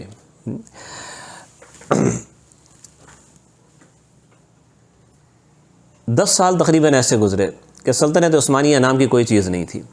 کچھ لڑکے تھے اس کے بایزید کے، وہ کوئی قلعوں میں جا کے چھپ گئے تھے، ایک قلعہ اس کے پاس ہے، ایک اس کے پاس ہے، باقی جس نے جو چھیننا تھا چھین لیا۔ 10 سال کے بعد بایزید کا ایک لڑکا تھا محمد، اس نے بڑی ہمت کے ساتھ، تدبیر کے ساتھ، اس نے آہستہ آہستہ بہت سا علاقہ واپس لے لیا، اناطولیہ میں بھی اور یورپ میں بھی، اور سلطنت عثمانی کو دوبارہ اس نے کھڑا کر دیا، قائم کر دیا۔ اور یہ ایک بڑی عجیب بات تھی، بظاہر ایسا لگتا نہیں تھا، دنیا سمجھتی تھی سلطنت عثمانیہ کا دی اینڈ ہو گیا، لیکن وہ دوبارہ کھڑی ہو گئی۔ بایزید محمد کے دور میں فتوحات تو زیادہ نہیں ہوئی، جو علاقہ ان کے پاس پہلے تھا اسی میں سے خاصا علاقہ واپس لے لیے، بڑی بات تھی۔ تو اس لیے اس نے جتنے بھی یورپین ممالک تھے سب کے ساتھ اس نے مصالحت کا تعلق رکھا، ان کے ساتھ سفارتیں بھیجی، تجارتی معاہدے وغیرہ کر لیے۔ جنگوں کے ابھی ہم قابل نہیں ہیں، ابھی ٹھیک ہے، مناسب نہیں ہے، حکمت کے خلاف ہے جنگیں کرنا۔ بعد میں جب یہ حکومت دوبارہ پھر مضبوط ہوئی ہے تو پھر سلطان محمد فاتح نے بڑی فتوحات کی ہیں، اور جہاں تک بایزید نے حکومت پہنچائی تھی وہاں تک اس نے پہنچا دی، بلکہ اس سے بھی بعض جگہوں پر اس کو بھی کراس کر گیا، آگے نکل گیا۔ لیکن درمیان میں آپ یوں سمجھیں کہ اچھا خاصا زمانہ، تقریباً 50 سال بیچ میں ضائع ہوئے تھے، ان کو دوبارہ اپنی جگہ پر آتے آتے 50 سال لگے۔ خیر، محمد فاتح نے قسطنطینیہ فتح کیا، جس شہر کو مسلمان پہلی صدی ہجری سے فتح کرنے کی کوشش کر رہے تھے۔ اس کی فتح کا نقشہ عثمان رضی اللہ تعالیٰ نے بنایا تھا، ٹھیک ہے، کہ اس کو ہم فتح کیسے کریں گے۔ عثمان رضی اللہ فرماتے تھے کہ ادھر سے فتح کرنا بہت مشکل ہے، ادھر سے، یعنی جو یہ اناطولیہ کا راستہ ہے نا، کہ یہاں سے جا کے ہم سمندر یہاں سے عبور کر کے اس کو فتح کریں، یہ بہت مشکل ہے۔ اللہ نے کیسی بصیرت دی تھی، کیسی سمجھ دی تھی۔ حالانکہ عثمان رضی اللہ تعالیٰ مدینہ میں رہتے تھے، لیکن اللہ نے ایسی بصیرت دی تھی، نقشے وغیرہ تو ہوتے تھے سامنے، کہ ادھر سے بہت مشکل ہے، یہاں سے کوشش کرنا بیکار ہے۔ ایک بار حضرت معاویہ رضی اللہ تعالیٰ عنہ کو بھیجا تھا، وہ قسطنطینیہ کے قریب پہنچ گئے تھے، پھر مسائل پیش آ گئے، ہٹنا پڑا وہاں سے، تو آپ نے فرمایا یہاں سے نہیں ہوگا۔ آپ نے کہا کہ پورا افریقہ آخر تک فتح کریں گے، پھر وہاں سے مراکش سے ہم اسپین پہ حملہ کریں گے، اسپین کو فتح کر کے فرانس کو فتح کریں گے، پھر جرمنی، اور پھر ہنگری، پولینڈ، بلغاریہ، اور پیچھے سے ہم آ کے قسطنطینیہ کو فتح کریں گے، ٹھیک ہے۔ لیکن مسلمانوں نے ٹائم کافی ضائع کیا، اس نقشے پہ عمل نہیں کیا۔ انہوں نے کہا اتنا لمبا راستہ، یہ تقریباً کوئی 12-14 ہزار میل کا راستہ بن جاتا ہے، آپ پورے یورپ کو، پہلے افریقہ کو کراس کریں، پھر وہاں سے یو ٹرن لے کے واپس آئیں، یورپ کو فتح کرتے کرتے جہاں سے چلے تھے ادھر ہی دوبارہ آ جائیں۔ تو اس لیے مسلمان اس کے بعد ادھر ہی سے حملہ کرتے رہے اناطولیہ کی طرف سے، مگر کامیاب نہیں ہوئے۔ زمانہ گزر گیا، تقریباً یہ بیچ میں 8 صدیاں گزر گئی، 800 سال گزر گئے فتح کی کوشش میں۔ بڑے بڑے سلاطین نے حملے کیے، خود بایزید جس کا میں نے ابھی ذکر کیا، 4 حملے تو اس نے کیے تھے۔ سلطان محمد فاتح نے جب اس پہ حملہ کیا تو اس کے لیے بہت زیادہ تیاری بھی کی، اور نقشہ جنگ اس نے ایسا بنایا کہ اس کو ہر طرف سے ہم گھیریں، کسی طرف سے انہیں کمک نہ مل سکے۔ اور اس میں واقعہ مشہور ہے کہ اس نے خشکی پر جہاز چلائے، جب انہوں نے راستے میں سمندر میں روک لیا جہازوں کو، تو انہوں نے ایک طرف سے جہازوں کو خشکی پہ چڑھا دیا، اور وہاں سے جناب ان کو دھکیل کے اور ان کو پھر دوسری طرف سے وہاں لائے کہ جہاں قسطنطینیہ کا دفاع کمزور تھا، اور وہاں سے پھر حملہ کر کے انہوں نے شہر کو فتح کر لیا۔ قسطنطینیہ کی فتح جو ہے نا، دنیا کی تاریخ کا ایک بہت بڑا واقعہ ہے۔ خود یورپین مورخین کہتے ہیں کہ یہاں سے ایک نئے دور کا آغاز ہو جاتا ہے، جیسے ورلڈ ٹریڈ سینٹر کی تباہی، کہتے ہیں تاریخ بدل گئی نا، نئی تاریخ شروع ہو گئی۔ تو یہ واقعہ تو اس سے بھی بڑا تھا کہ یورپ بازنطینی جو کہ تقریباً 2-3 ہزار سال تھے وہاں پہ حکمران تھے، ان کی حکمرانی ختم ہو گئی۔ اب تو مسلمان بھائی پورا یورپ فتح کر لیں گے، ڈر گئے وہ لوگ۔ تو محمد فاتح کے دور میں اس کے بعد بھی بڑی بڑی جنگیں ہوئی ہیں اور اس نے فتوحات حاصل کی ہیں۔ پھر اس کے بعد اور کئی بادشاہ ہیں، سلمان قانونی کا زمانہ آ گیا۔ سلیمان قانونی کا زمانہ جو تھا، آپ کہہ سکتے ہیں کہ عثمانی وہاں تک پہنچے جو ان کی انتہا تھی، وہ تھا آسٹریا کا شہر ویانا، بالکل یورپ کے قلب میں گھس گئے۔ ویانا پہ 2 بار اس نے حملہ کیا ہے سلیمان نے، اور دونوں بار حملہ کامیاب نہیں ہوا، موسم کی شدت پیش آ گئی، کچھ اور مسائل پیش آ گئے، دونوں بار اس کو واپس آنا پڑا۔ تو ویانا کے جو حملے تھے نا، اس کو یورپ کی تاریخ میں یوں سمجھیں کہ اس کو بھی ایک ٹرننگ پوائنٹ کہتے ہیں، کہ یہاں سے مسلمانوں کی پسپائی شروع ہو گئی، اس انتہا تک یہ آئے تھے، اس کے بعد یہ واپس ہونے لگ گئے۔ تو ایسا ہی ہوا، لیکن ایسا یہ نہیں کہ وہ 2-4 دن میں واپس ہو گئے، اس میں صدیاں لگی ہیں اس میں۔ لیکن یہ بتا رہا ہوں کہ یہاں تک ویانا تک مسلمان گئے، کوئی معمولی بات نہیں تھی۔ وہ دین جو مکہ مدینہ سے شروع ہوا، صحراؤں سے شروع ہوا، دنیا کے 2 بر اعظموں کو تقریباً پورا وہ اپنی گرفت میں لے چکا تھا، اور تیسرے بر اعظم میں ایک طرف اسپین میں تھا، دوسری طرف وہ اسپین تک پہنچا تھا نا، فرانس میں بھی داخل ہوئے تھے، اور دوسری طرف آسٹریلیا تک پہنچ گئے تھے۔ تو آپ کہہ سکتے ہیں کہ یورپ کے صرف 3-4 ممالک ایسے تھے جہاں مسلمانوں کے قدم کبھی بھی نہیں پہنچے، ٹھیک ہے، لیکن عسکری طور پہ نہیں پہنچ سکے، دوسرے طریقے سے پہنچ گئے الحمدللہ۔ کون سا ملک ہے جہاں تبلیغ کام نہیں کر رہی، جہاں مدارس نہیں ہیں، جہاں علماء نہیں ہیں؟ اسلام کی فطرت میں قدرت نے لچک دی ہے، اتنا ہی ابھرے گا جتنا کہ دباؤ گے۔ سلیمان کا دور عروج کا تھا، اور آپ جانتے ہیں جب کوئی چیز اپنی انتہا پہ پہنچتی ہے نا، وہیں سے زوال شروع ہو جاتا ہے۔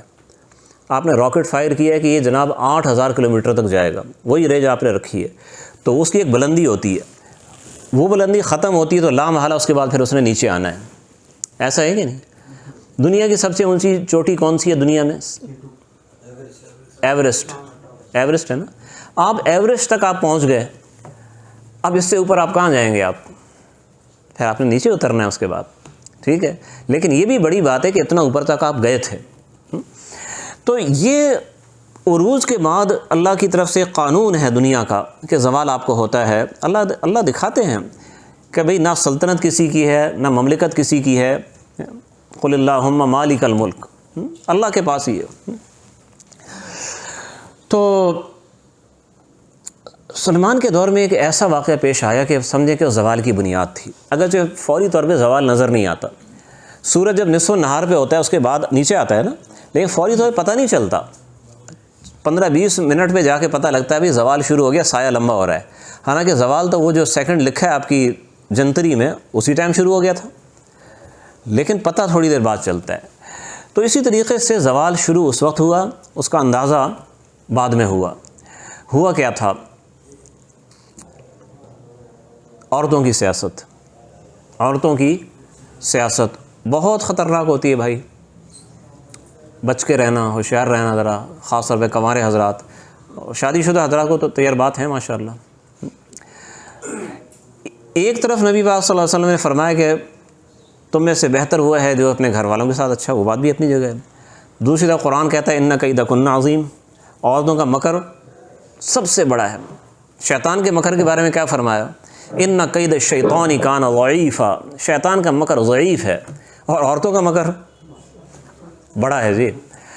سلطان کی ایک بیگم تھی جسے خرم کہا جاتا تھا، یعنی یہ نام سلطان نے دیا تھا، اصل نام کچھ اور تھا۔ روس سے گرفتار ہو کے آئی تھی، باندی تھی، ملکہ بن گئی، سلطان کی گویا کہ چہیتی تھی۔ سلطان کا بیٹا تھا مصطفیٰ کسی دوسری بیوی سے، بڑا قابل تھا، سلطان چاہتا تھا اسی کو بادشاہ، نام اعلان کر دیا تھا یہ ولی عہد ہے۔ یہ جو دوسری بیوی تھی خرم صاحبہ، ان کا بیٹا تھا سلیم، وہ نالائق تھا، بس ٹھیک ہوگا لیکن مصطفیٰ کے مقابلے میں کچھ بھی نہیں تھا۔ تو بیگم صاحبہ تو چاہتی تھی کہ بادشاہت میرے بیٹے کو ملے، ٹھیک ہے، یہ ایسی چیزیں آپ کو سلطنتوں میں بہت مثالیں ایسی ملیں گی۔ تو بیگم صاحبہ نے چاہ دی اس کو ملے، لیکن بادشاہ بھی کوئی معمولی نہیں تھا، یعنی کہ وہ کوئی زن مرید قسم کا بادشاہ نہیں تھا کہ جو بیگم نے کہا جی مان لی، ایسا تو نہیں تھا۔ یہ بیگم کو بھی پتہ تھا کہ اگر میں نے اسے کہا جی ولی عہد کو تبدیل کرو تو یہ مجھے کو تبدیل کر دے گا، تو ایسا نہیں کرنا۔ تو اس نے جو چال چلی وہ کئی سالوں پہ مشتمل تھی، آہستہ آہستہ آہستہ آہستہ، ٹھیک ہے۔ اتنا صبر و تحمل بھی عورت میں کم ہی ہوتا ہے ویسے، لیکن اس میں تھا۔ اس نے یہ کیا کہ اس کی بیٹی جوان ہو چکی تھی، تو اس نے ایک عام افسر جس کا نام رستم تھا، اپنی بیٹی اس کے نکاح میں دے دی۔ اس کے لیے بادشاہ کو منانا کوئی مشکل نہیں تھا، جی بیٹی کی شادی کرنی ہے، تو والد نے کہا بھی ٹھیک ہے، تو مشورہ کیا تو انہوں نے کہا وہ رستم جو ہے نا وہ اچھا آدمی ہے، اچھا افسر ہے، چلیں جی ٹھیک ہے، نکاح ہو گیا نکاح۔ اچھا اب رستم صاحب پاشا بن گئے، ان کا عہدہ بھی بڑھ گیا، ظاہر داماد ہے نا، بھی بادشاہ کا داماد ہے، رتبہ بڑھ گیا اس کا، ذمہ داریاں اس کو بڑی دے دی گئیں۔ اچھا دوسری طرف جو بادشاہ کا جو وزیر تھا اس کا نام تھا ابراہیم پاشا، اور وہ بڑا قابل آدمی تھا، بہت وفادار تھا سلطنت کا۔ ملکہ نے کہا جب تک یہ ہے نا تو تب تک بھی میری دال نہیں گلنی ہے۔ تو اس نے منصوبہ یہ بنایا تھا کہ میں ابراہیم پاشا کو ہٹا کے اپنے داماد کو یہاں بٹھاؤں۔ تو اب اس نے بادشاہ کے کان بھرے آہستہ آہستہ، ابراہیم پاشا نے یہ کیا وہ کیا، اور کرتے کرتے آخر بادشاہ کو غصہ دلا دیا۔ یہاں پہ وہ کامیاب ہو گئی اور بادشاہ نے غصے میں ابراہیم پاشا کو قتل کرا دیا۔ اچھا جب وہ قتل ہو گیا، اب اس کی جگہ کون ہے؟ رستم پاشا ابھی بھی اتنا سینئر نہیں کہ وزارت اس کو ملے، تو بادشاہ نے اس کے بعد دوسرے کو بنایا، تیسرے کو بنایا، چوتھے کو بنایا، ہر ایک جو ہے نا اس کی قابلیت میں کمی تھی، بادشاہ کو اطمینان نہیں تھا، اس لیے تبدیل ہوتے گئے۔ ابراہیم پاشا تو طویل عرصے تک رہا تھا نا، اب یہ کوئی آیا گیا تو ایک دن بیگم صاحب کا رستم کو بھی آزما کے دیکھ لیں، چلو بھی اس کو بھی دیکھ لیتے ہیں۔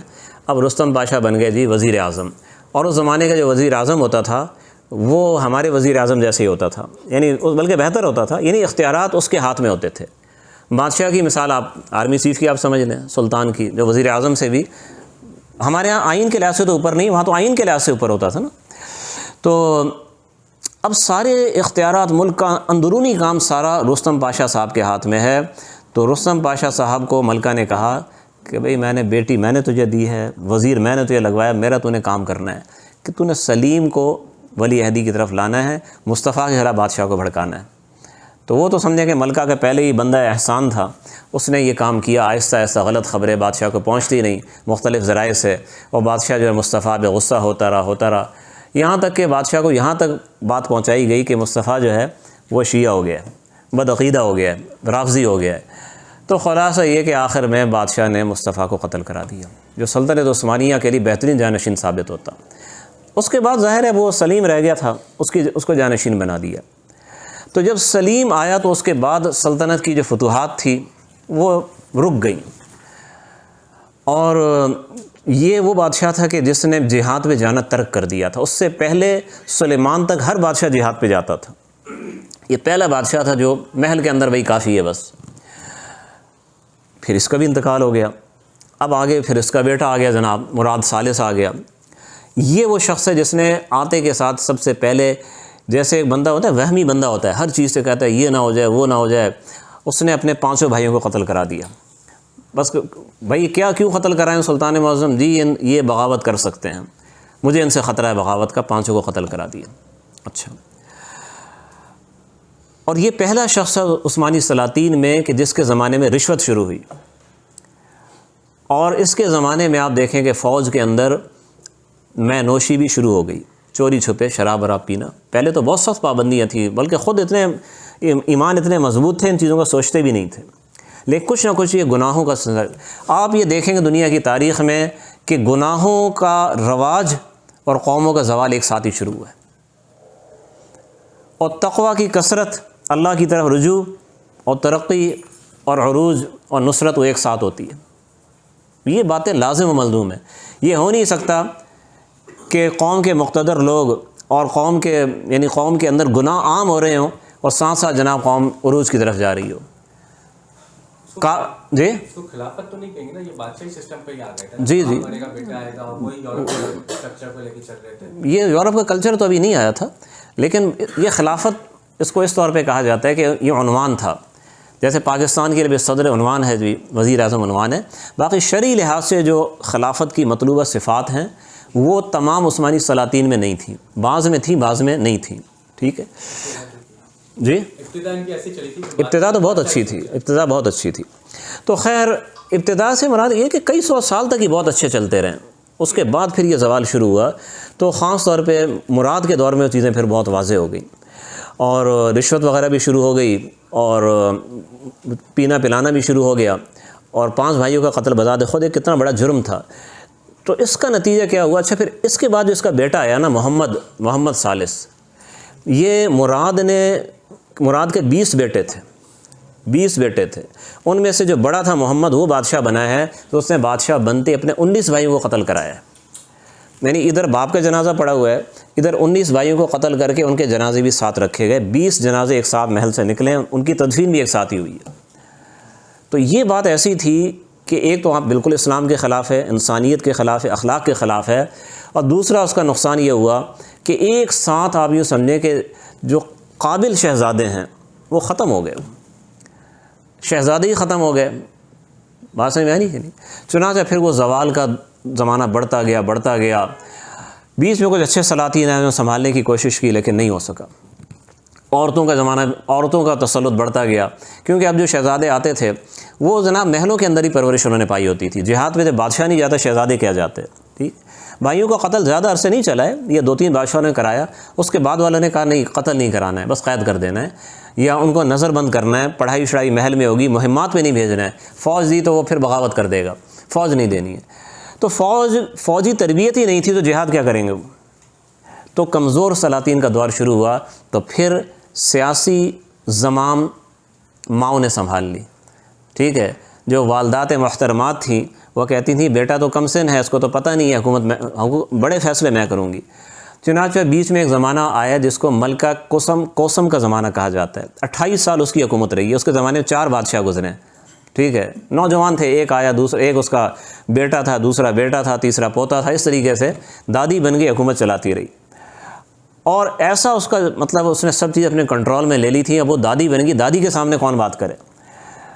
تو اس کے مقابلے میں پھر اس کی بہو آ گئی خدیجہ سلطان، وہ آ گئی، اور نتیجہ یہ کہ آخر میں دادی قتل ہوئی ہے اور خدیجہ سلطان نے اختیار اپنے ہاتھ میں لے لی، اور جو بادشاہ تھے جو بیٹھے ہوئے تھے وہ بس کہتے جیسے اماں کہہ رہی ہے، اب یہ بھی تو اماں تھی نا، یہ بھی اماں تھی، لیکن یہ سمجھدار تھی، اس نے اس کے سامنے وزیر اعظم نے پھر ایک دن کہا کہ دیکھیں ایسے کرنے سے مملکت کو فائدہ تو کچھ بھی نہیں ہوا ہے، زوال در زوال، آپ نے ٹھیک ہے نیک نیتی سے حکومت میں آپ دخل دیتی ہیں لیکن نقصان ہی ہو رہا ہے، تو میں وزارت عظمیٰ پہ شرط پہ کام کروں گا کہ آپ دخل بالکل چھوڑ دیں، عورتوں کا اب دخل نہیں ہوگا۔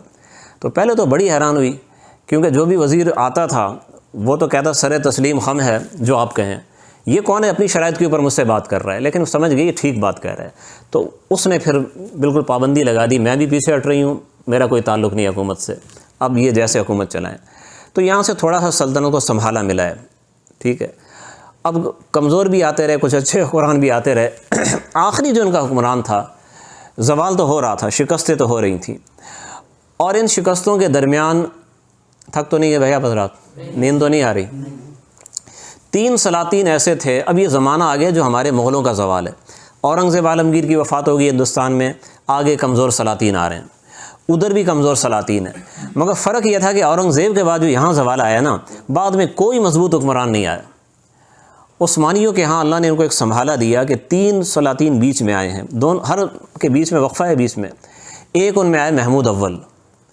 محمود اول یہ کہتا تھا کہ ہمیں مسلسل شکستیں کیوں ہو رہی ہیں، مسلسل ہم ہار رہے ہیں، اس پہ غور کیا گیا، اس کے دور کا ایک وزیر تھا ابراہیم پاشا، وہ بہت سمجھدار آدمی تھا، تو بات تو بہت ظاہر تھی، مگر سلاطین گزشتہ تقریباً 2 صدی سے توجہ نہیں دے رہے تھے، تو وجہ بالکل ظاہر تھی کہ ہم نے علوم و فنون پہ محنت ترک کر دی ہے، اور جہاد کی تیاری ترک کر دی ہے، جہاد ہمارا کیا ہے، وہی پرانا طریقہ، وہی اونٹ، وہی گھوڑے اور وہی پرانے لشکر، یورپ آگے نکل گیا ہے، ہم سے بہت پیچھے تھا، 1.5 صدی پہلے بہت پیچھے تھا، پھر ہمارے برابر آگے ہمیں پتہ نہیں چلا، پھر ہمیں شکستیں ہونے لگی، وہ آگے ہو گیا، پھر بھی ہمیں احساس نہیں کیا، اب وہ آگے جا چکا ہے، ان کے قواعد جو عسکری قواعد ہیں اور ان کا جو سسٹم ہے جنگ کا، اس کو سیکھیں ہم۔ تو محمود اول نے اس پہ کام شروع کیا، لیکن سلطنت کے اندر قدامت پسندی بہت جڑ پکڑ چکی تھی، ٹھیک ہے، اور خاص طور پہ ینیچری فوج تھی نا، وہ اتنی قدامت پسند تھی کہ وہ کوئی بات نہیں مانتی تھی، آپ کہیں گے جناب یہ نئی رائفل ان کو استعمال کریں، نہیں بھائی، ہمیں تو سلطان نے تلواریں دی تھی، ہم انہی سے لڑیں گے، یا ہم اپنی دیسی بندوق استعمال کریں گے، ہمیں برطانوی ساخت کی بندوق ہمیں اس کی ضرورت نہیں ہے، مطلب ذرا باتوں پہ سلطان کی باتوں کو رد کرنا۔ تو نتیجہ یہ ہوا کہ تھوڑا سا اس نے وہ جدید یعنی عسکری کالج قائم کیے، پھر بند کرنا پڑا، پھر کچھ زمانہ اور ضائع ہو گیا، برطانیہ اور آگے نکل گیا، فرانس اور آگے نکل گیا، جرمنی اور آگے نکل گیا، پھر دوسرا آیا جناب سلیم ثالث، یہ بڑا قابل آدمی تھا، اور اس نے ایک بار پھر کوشش کی، برطانیہ کے افسران سے معاہدہ کیا، فرانس والوں ان کو بلایا کہ آپ نے ہمارے افسران کو تربیت دینی ہے، یہ 500 افسران کو تیار کریں، بالکل اپنی جو اعلیٰ آپ کی عسکری تعلیم ہے ان کو دیں، پھر یہ 500 ہماری باقی فوج کو سکھائیں گے، تیار کریں گے، اور یہ سلسلہ بہت اچھا تھا، ابھی بھی ٹائم تھا، اگر وہ یہ سلسلہ کامیاب ہوتا تو سلطنت دوبارہ اپنے مقام پہ آ جاتی، لیکن ینیچری نے بغاوت کر دی، سلطانی کو قتل کر دیا کہ آپ پتہ نہیں کیا کن لوگوں کو، غیر ملکیوں کو لا کے ہمارے اوپر آپ بٹھا رہے ہیں، اچھا پھر معاملہ پھر رہ گیا، تقریباً 30-40 سال پھر ضائع ہو گئے، پھر آیا محمود ثانی، اور یہ بھی بڑا قابل حکمران تھا، اس نے سمجھ لیا کہ جب تک یہ ینیچری جو ہماری سب سے اچھی فوج تھی، اب یہ آئین سے باہر نکل گئی ہے، یہ سلاطین میں مسلط ہو گئی ہے، جب تک ان کا ہم زور نہیں توڑتے کوئی حکمران اپنا کام آزادی سے نہیں کر سکے گا۔ تو اس نے موقع کا انتظار کرتا رہا۔ ایک ایسا موقع تھا کہ یعنی چری کے بعد توپ خانہ نہیں تھا، بغیر توپ خانے کے تھے، تو یہ توپ خانہ لے کے اس نے گھیر لیا اور گولہ باری کر کے اس پوری فوج کو اس نے ختم کر دیا۔ اس کے بغیر شاید چارہ نہیں تھا، اس سے پہلے کئی سلاطین کو یہ قتل کر چکے تھے۔ اس کے بعد پھر اس نے اصلاحات کا اعلان کیا، نظام جدید، اور نظام جدید کے متعلق پھر کالج کھولے، یونیورسٹیاں کھولیں، عسکری ادارے کھولے، اسلحہ سازی کے کارخانے کھولے۔ یہ سلسلہ چلا ہے، لیکن ابھی لیٹ ہو چکے تھے، اب یہ 19ویں صدی شروع ہو چکی ہے اور تقریباً اکثر عالم اسلام پہ یورپ قابض ہو چکا ہے۔ پورا ہندوستان جناب ان کے پاس ہے، اور جناب عراق ان کے پاس ہے، اور ادھر سے عراق تو ان کے پاس نہیں تھا لیکن وسط ایشیا جناب وہاں پہ روس قابض ہو رہا ہے۔ عالم اسلام کا سلطنت عثمانیہ میں جو علاقہ ہے وہ تو بچا ہوا ہے، باقی یا تو براہ راست قبضے میں ہے یا بالواسطہ ان کا تسلط ہے۔ تو وہ لوگ بہت آگے نکل چکے تھے، ان کو دیر ہو چکی تھی۔ اب ایک آدمی جب دیر سے کام کرتا ہے نا جی، تو اس میں تحمل ضروری ہے۔ آپ دیر سے اٹھے ہیں، اب اگر آپ ایک دم اٹھ کے بھاگیں گے تو خطرہ ہے کہ آپ اور لیٹ ہو جائیں۔ کیوں؟ آپ سلپ ہو سکتے ہیں، آپ کو چوٹ لگ جائے گی، ٹھیک ہے۔ آپ کہہ رہے ہیں میں 5 منٹ میں دفتر پہنچ جاؤں، آپ آدھا گھنٹہ ہو سکتا ہے آپ پہنچ ہی نہ سکیں اس دن۔ اب یہ کام شروع ہوا تھا ایک دم ہڑبونگ میں، تو وہ احتیاطیں جو ملحوظ رکھنی تھی جدید تعلیم میں ملحوظ نہیں رکھی، اور یورپ سے جتنا لینا تھا اس سے زیادہ توجہ یہ ہوگی یہ لگتے کیسے ہیں، یہ جناب یہ شرٹ پہنتے ہیں، پینٹ پہنتے ہیں، ٹائی لگاتے ہیں، اور جناب بڑے ماڈرن لگتے ہیں، یہ چیزیں زیادہ متاثر کرنے لگ گئیں۔ تو چنانچہ اب جو یہ جدت آئی ہے پورے عالم اسلام میں، سب سے پہلے جدت عثمانی سلطنت میں آئی ہے۔ جو مسلمانوں کا کرتا شلوار یہ لباس چھوٹا ہے، سب سے پہلے عثمانی سلطنت میں چھوٹا ہے، اور بادشاہوں نے لازم کیا ہے کہ جتنے بھی سرکاری لوگ ہیں یہ سارے کے سارے فرانس کا لباس استعمال کریں گے۔ صرف اپنی قومی شناخت کے لیے انہوں نے سرخ ٹوپی شروع کی۔ اس سے پہلے سرخ ٹوپی کے بڑے بڑے امامے ہوتے تھے، اتنے اونچے اونچے، ٹھیک۔ انہوں نے کہا نہیں، یہ امامہ تکلف ہے، اس کو ہٹاؤ، بس سرخ ٹوپی کافی ہے، پتہ لگے ہم ترک ہیں۔ یہ سلسلہ تھوڑا پھر آگے چلا ہے اور فائدہ کچھ نہیں ہوا اس کا، ٹھیک ہے۔ جو اصل چیز سیکھنی تھی اس پہ توجہ کم، اور ظاہری چیزوں سے متاثر ہونا زیادہ، جسے آپ احساس کمتری کہہ سکتے ہیں۔ تو اس کا نتیجہ یہ ہوا کہ یورپ نے ان کی اجازت سے ان سے معاہدے وغیرہ کیے ہوئے تھے، ان معاہدوں کے تحت فرانس نے بھی، جرمنی نے، برطانیہ نے اپنے تعلیمی ادارے یہاں پہ قائم کر لیے، ٹھیک ہے۔ انہوں نے خود جیسے کہا تھا ہم نے تعلیم سیکھنی ہے، ہم نے یہ سیکھنا ہے وہ سیکھنا ہے، ٹھیک ہے جی، ہم انجینئرنگ کالج قائم کر رہے ہیں، ہم جناب زرعی کالج قائم کر رہے ہیں، فلاں فلاں قائم کر رہے ہیں، اور آپ پریس کو بھی آزاد کریں گے، ہم تب تعلیم دیں گے، ٹھیک ہے، پریس آزاد ہے جی۔ تو ان کے رسالے، ان کے اخبارات، ان کی چیزیں چلنے لگیں سلطنت عثمانیہ میں، اور اس میں جناب یعنی خلاف اسلام چیزیں بھی ہوتی تھیں، مشرقی اقدار کے خلاف باتیں ہوتی تھیں، خود خلافت کو یا سلطنت عثمانیہ کو کمزور کرنے والی باتیں، مسلمانوں میں انتشار ڈالنے والی باتیں بھی ہوتی تھیں۔ تو جو نئی نسل پھر آگے آ رہی تھی، وہ ٹائم ہے جب یہاں سے ہماری حکومت ختم ہوئی ہے مغلوں کی 1857۔ اس کے بعد جو آپ ٹائم دیکھیں گے وہ ایسا تھا کہ سلطنت عثمانیہ دم توڑ رہی تھی، ختم ہونے والی تھی۔ اسے اگر سنبھال لیا کچھ عرصے کے لیے تو وہ تھا سلطان عبدالحمید، جو 1876 میں بادشاہ بنا اور 1909 میں معزول ہوا۔ تقریباً 33 سال اس نے حکومت کی ہے، اور 33 سال حکومت میں اس نے بڑی کوشش کی سلطنت کو مضبوط کرنے کی، بچانے کی، اور اگر قوم اس کا صحیح ساتھ دیتی، اور خاص طور پہ فوج اس کا صحیح ساتھ دیتی، تو ہو سکتا تھا وہ سلطنت کو دوبارہ زندہ کر دیتا۔ اس نے کچھ ایسے کام کیے جو اس سے پہلے عثمانی سلاطین میں سے کسی نے بھی نہیں کیے۔ اس زمانے میں جو سب سے بڑی ضرورت تھی نا، وہ تھی ایک اسلامی تحریک، ایک عالمی اسلامی تحریک کی ضرورت تھی۔ یہ کام سلطان نے شروع کیا، الجامعۃ الاسلامیہ کے نام سے، جسے انگریزی میں پان اسلامزم کہتے ہیں، وہ تحریک اس نے شروع، بڑے بڑے علماء کو اس نے ہائر کیا، اور ان کو اپنے ہاں بلایا اور ان کو چلایا، انہوں نے کتابیں لکھی، دورے کیے، تقریریں کی، کافی کچھ فائدہ اس کا ہوا۔ لیکن بات یہ تھی کہ یہ سارا کام شروع اس ٹائم ہوا تھا کہ جب سیلاب گھر میں آ چکا تھا۔ اب کشتی تیار ہو تو رہی تھی، لیکن اس سے کتنے بندوں کو بچا سکتے آپ، ٹھیک ہے۔ تو خود جو سب سے بڑا جو نقصان ہوا تھا نا، وہ خود فوج کی ذہنیت خراب ہونے سے ہوا تھا۔ اگر فوج ٹھیک رہتی تو باقی چیزوں پہ قابو پا لیتے، لیکن خود جرنیل باغی ہو گئے۔ انہوں نے یورپ سے خفیہ مراسم قائم کیے ہوئے تھے، ان سے مراعات لیتے تھے، ان سے جناب مختلف قسم کے وہ جیسے لیتے ہیں جناب رشوت لینا، ان کے لیے انہوں نے باقاعدہ جو تنظیمیں یورپ نے بنائی خفیہ طور پہ، صہیونیوں کے ہاتھوں، فری میسن کے ہاتھوں، فوجی افسران اس میں باقاعدہ شامل ہو گئے، رکن بن گئے خفیہ طور پہ، اور ان کو ٹارگٹ دیا گیا اب آپ نے سلطان کو ہٹا دینا ہے، اس ٹائم کے اندر ہٹانا ہے۔ اس وقت سلطان نے ایک بڑا منصوبہ شروع کیا تھا، جسے آپ آج کل کے سی پیک منصوبہ آپ کہہ سکتے ہیں، وہ شروع کیا تھا۔ یعنی تیل اسی زمانے میں دریافت ہوا تھا قریب، اور جو تیل والے ممالک سلطنت عثمانیہ میں تھے، یعنی عراق ہے، سعودیہ ہے، یمن ہے، خود اناطولیہ میں بہت تیل ہے، یہ سارا تیل ہم نکالیں گے، دنیا کو فروخت کریں گے، اور ریلوے لائن وہ عالم اسلام سے شروع ہو کے یورپ تک جائے گی۔ تو یہ ایسا منصوبہ تھا کہ سلطنت عثمانیہ دنیا کی سب سے خوشحال مضبوط سلطنت بن جاتی 20-25 سال کے اندر۔ لیکن اس سے پہلے جرنیلوں نے بغاوت کر دی، اس سلطان کے محل کو گھیر لیا، اس سلطان کو پکڑ کے جناب یورپ کے سلانیک میں، وہ صوبہ قانونی طور پہ تو عثمانیہ کا حصہ تھا، وہاں اس کو قید کر دیا، اور باقی 9 سال اس بیچارے نے قید میں، نظر بندی میں گزارے۔ وہ قید اس طرح جیل تو نہیں تھی، کوٹھی تھی، لیکن بہرحال سلطان کیا کر سکتا تھا، بے بس ہو گیا تھا۔ جب حکومت سلطان سے لی گئی تو حکومت خود بخود اس تنظیم کے ہاتھ میں آ گئی جس نے سلطان کو ہٹایا تھا، یعنی جمعیت اتحاد و ترقی، جس کے یہ جرنیل رکن تھے۔ اس کے بعد سے حکومت پھر سلاطین کی نہیں ہے، خلفاء کی نہیں ہے، فوجی جرنیلوں کی حکومت آخر تک چلی ہے، اور اس میں جو آخری جرنیل تھا وہ تھا مصطفیٰ کمال پاشا، اور یہ بالکل ہی بے دین تھا۔ اس سے پہلے جو جرنیل تھے بہرحال اسلام کا نام بہرحال لیتے تھے، نماز روزہ کچھ نہ کچھ وہ کرتے ہی تھے، لیکن مصطفیٰ کمال پاشا جب آیا ہے اور اس نے آخری جو خلیفہ وحید الدین تھا اس کے خلاف بغاوت کی ہے، اپنی حکومت قائم کی ہے، تو اس نے یورپ کے ساتھ پھر وہی معاہدہ کی جسے معاہدہ لوزان کہا جاتا ہے۔ وہ اتنا خراب معاہدہ تھا وہ کہ اس معاہدے پہ جو کمال پاشا نے اپنی پارلیمان کے وزراء کو بھیجا یورپ کے آپ نے سائن کرنے ہیں، وہ معاہدے کا جو متن تھا اس کو دیکھ کے انہوں نے انکار کر دیا کہ یہ تو خودکشی ہے ترکی کے لیے، ہم اس پہ سائن نہیں کرتے، تو واپس آ گئے۔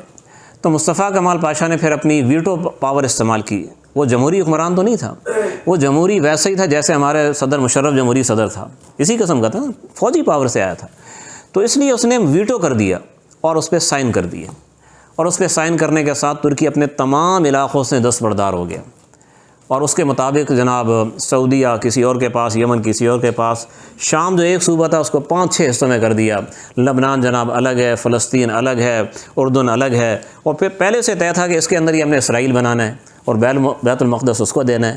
وہ ایجنڈا بھی انہوں نے کچھ عرصے بعد پورا کر لیا۔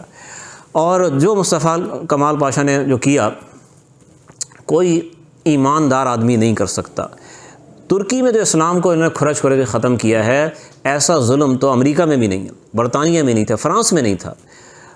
مدارس بند کر دیے، مساجد بھی اکثر بند کر دی، جو تھیں وہ حکومت کے ہاتھ میں تھیں، کوئی خطیب حق کی بات نہیں کر سکتا۔ آپ نے مصطفیٰ کمال پاشا کی پالیسی کے خلاف بات کی اور آپ غائب ہو گئے۔ پھر ایک بہت بڑے عالم تھے سعید الزمان نورسی، اس زمانے کے سلطنت عثمانیہ کے عبدالحمید کے زمانے کے عالم تھے۔ اب اس زمانے میں ظاہراً مصطفیٰ کمال بھی ادب کرتا تھا ان کا۔ ایک ٹائم ایسا تھا کہ انہیں پھانسی گھاٹ پہ لے گئے تھے، جب عبدالحمید کو معزول کیا تو ان کو بھی پھانسی گھاٹ پہ لے گئے، تو انہوں نے وہاں پھانسی کے تختے پہ ایسی تقریر کی کہ سب لوگ متاثر ہو گئے کہ ہم توبہ کرتے ہیں، چھوڑ دیا ان کو۔ اب جب مصطفیٰ کمال کا زمانہ آیا تو انہوں نے پارلیمان میں تقریر کی اور نماز کی اہمیت پہ بات کی۔ وہ تقریر اتنی متاثر کن تھی، وہ اکثر جو بیٹھے سیکولر لوگ تھے یا دین کی ان کو کوئی زیادہ علم نہیں تھا، ان میں سے بہت سے ارکان نے کھڑے ہو کے کہا انشاءاللہ ہم اب نماز پڑھیں گے۔ اس بات میں مصطفیٰ کمال نے بعد میں مولانا کو کہا کہ آپ نے کیا کیا، آپ نے قوم میں تفرقہ ڈال دیا، آپ نے پھوٹ ڈال دی، نمازی اور بے نمازی کی، یہ کوئی کرنے کی بات تھی۔ مولانا کو گرفتار کیا گیا، یہ 1920 کی بات بتا رہا ہوں، 1960 میں رہا ہوں میں، اور اس کے بعد پھر چند سال بعد وفات ہو گئی ان کی۔ تو کہنے کا مقصد یہ ہے کہ ترکوں سے انہوں نے ایسا بدلہ لیا جو دنیا میں کسی اپنی دشمن قوم سے بدلہ نہیں لیا۔ اس درمیان جنگ عظیم ہوئی تھی، پہلی جنگ عظیم، اس میں جرمنی اور ترکی ایک طرف تھے، دوسری طرف بہت سے ممالک تھے۔ اصل جنگ ان کی جرمنی کے ساتھ تھی، ترکی تو حلیف کے طور پہ شامل ہوا نا، جرمنی کے ٹکڑے نہیں کیے انہوں نے، صرف بادشاہت ختم کر دی، ترکی میں خلافت بھی ختم کر دی اور جناب اس کے ٹکڑے بھی کر دیے، اور وہ چیز جس کا کسی کو حق ہی نہیں ہے اس پہ بات کرنے کا، جی آپ پہنتے کیا ہیں، کھاتے کیا ہیں، مذہب کیا ہے آپ کا، اس سے کسی کو کیا تعلق ہے، اس کو بھی انہوں نے ایسا ختم کیا مصطفیٰ کمال کے ذریعے کہ جناب وہاں پہ آپ اسلامی لباس نہیں پہن سکتے تھے، آپ کرتا شلوار نہیں پہن سکتے تھے. امامہ تو بالکل منع تھا. آپ لازم ہے کہ آپ ہیٹ پہنیں گے. پردہ کوئی عورت اپنا چہرہ ڈھانک نہیں سکتی ہے, بے پردگی لازم تھی. اذان آپ عربی میں نہیں دے سکتے ہیں, دیتے ہیں تو ترکی میں دیں جناب. تو یہ انجام ترکی کا ہوا مصطفیٰ کمال کے ہاتھوں. اور حقیقت میں یہ ترکوں کے اپنے اعمال کا اور ناسمجھی کا نتیجہ تھا کہ انہوں نے اسلام سے وابستگی پوری طرح نہیں نبھائی, دشمنوں کے جال میں آ گئے. ان میں سے کئی افسران بعد میں کہا کرتے تھے. انور پاشا جس نے عبدالحمید کو ہٹانے میں بہت اہم کردار ادا کیا تھا, وہ کہتا تھا ہم سے بہت بڑی غلطی ہوئی ہے کہ ہم نے یہودیوں کی چال میں آ کے سلطان کو ہٹایا ہے اور ہمارا بیڑا غرق کر دیا ان لوگوں نے. تو اپنی تلافی کے لیے پھر وہ جنگ کے لیے ترکستان چلا گیا اور وہاں شہید ہو گیا. ٹھیک ہے, تو کہنے کا مقصد ہے کہ وہ ٹائم تو ہاتھ سے نکل گیا اور ذلت و خواری مسلط ہو گئی, لیکن شاید اللہ تعالیٰ کو یہی منظور تھا. شاید اتنی بڑی تباہی کے بغیر شاید ترکوں کا اسلام کے رجوع بھی نہ ہوتا. ایک آدمی باپ دادا کی میراث کو بے دردی سے لٹاتا ہے, تباہ کرتا ہے, اسے ہوش نہیں آ رہا ہوتا نا. اسے پھر ہوش تبھی آئے گا جب وہ سڑک پہ آ جائے گا. پھر وہ کہے گا یار یہ کیا ہوا, مجھ سے تو جناب یار دوست, یاری کے دوست میں دشمنی کر کے سب کچھ لے گئے. اب شاید وہ سوچے کہ یار کچھ کرنا چاہیے تھا, مجھے دوست دشمن کی تمیز مجھے ہو گئی ہے. تو ترکوں کو دوست دشمن کی تمیز ہو رہی ہے, کافی حد تک ہو چکی ہے, اور دوبارہ وہ یعنی اپنے ملک کو اسلام کی طرف لانے کے لیے کام کر رہے ہیں. اور امید ہے انشاءاللہ حالات بہتر ہوں گے. جس طریقے سے ختم ہوئی تھی 100 سال پہلے, کوئی کہہ نہیں سکتا تھا کہ 100 سال بعد ترکی کے اندر مدارس بھی ہوں گے, علماء بھی ہوں گے, اور حفاظ کو انعامات مل رہے ہوں گے, اور جناب اسلامی دنیا میں ایک اچھی سیاست, مضبوط سیاست, وہ اس کا وہ رول ادا کر رہا ہوگا. تو نور خدا ہے کفر کی حرکت پہ خندہ زن, پھونکوں سے یہ چراغ بجھایا نہ جائے گا. وآخر دعوانا الحمدللہ رب العالمین. جی, خلافت کا جو ہوا ہے نا وہ سلیم اول کے دور سے ہوا ہے. جب سلیم اول نے مصر پہ قبضہ کیا تھا, وہاں جو خلیفہ تھے آخری متوکل, ان کو استنبول لے گیا, پھر علماء کے ساتھ بات چیت کرائی, اور پھر متوکل نے جو خلافت تھی سپرد کر دی سلیم ثانی کے. ٹھیک ہے, تو پھر ترکیہ سلطنت کا نام خلافت عثمانیہ ہو گیا نا. پھر مصطفیٰ کمال نے تو خلافت کو ختم کر دیا نا. مصطفیٰ کمال نے آخری خلیفہ عبدالمجید ثانی 1924 میں وہ رسمی خلافت تھی. عبدالحمید کے بعد خلیفہ و اختیارات تھوڑی تھے, جرنیلوں کی حکومت تھی, لیکن وہ رسمی جو خلافت تھی اس کو بھی ختم کر دیا. کچھ پوچھ رہے ہیں کوئی؟ جی, متن کیا تھا؟ متن کس چیز کا متن؟ کمال پاشا نے لکھ کے بھیجا کس کو؟ جرنیلوں کو سائن کرنے کے لیے. مجھے یاد نہیں ہے, صحیح بتا رہا ہوں, مجھے یاد نہیں ہے. سلطان عبدالحمید وہ متن یاد نہیں ہے. جی, وہ آپ کو متن یاد نہیں ہے. وہ متن مجھے یاد نہیں ہے, میں یہی کہہ رہا ہوں. لیکن خلاصہ جو تھا میں نے آپ کو بتا دیا کہ ترکی سے اسلام کو ختم کرنا ہے, خلافت کو ختم کرنا ہے, یہ بنیادی پوائنٹس تھے اس کے. جی, یعنی ترکی سے آپ اسلام کو ختم کر دیں, خلافت کو ختم کر دیں, اور اس کی جگہ ہم آپ کو یہ جو موجودہ سرحدیں ہیں نا, یہاں پہ ہم ترکوں کو آزاد کر دیں گے.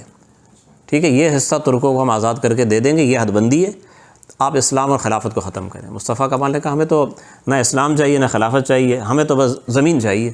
مل گئی ان کو. ٹھیک, ہاں ادھر ہی ہوا تھا. جی جی جی, مصطفیٰ کمال کا ٹینیور کتنا رہا تھا, کتنے سال رہا یہ اس پہ سب؟ تقریباً 1920 سے 1938 تک رہا تھا, 18 سال. 18 سال ہوا. سلطان عبدالحمید صاحب نمبر اللہ مکرم, جنہوں نے کوشش کی کہ آگے اس کا جو بنیاد کہاں ملے گی.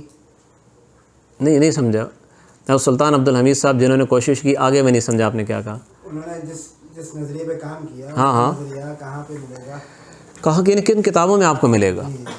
اس پہ کئی کتابیں موجود ہیں لیکن عربی کے اندر ہیں, اردو میں ترجمہ نہیں ہوا ان کا. جی, آپ عالم ہیں ماشاء اللہ. ٹھیک ہے, پھر تو آپ کو مل جائیں گے انشاءاللہ تعالیٰ. آپ فی الحال آپ ایک کتاب لے لیں, اس کے حواشی میں آپ کو کتابوں کے حوالے ملیں گے. وہ ہے سلابی کی الدولۃ العثمانیہ.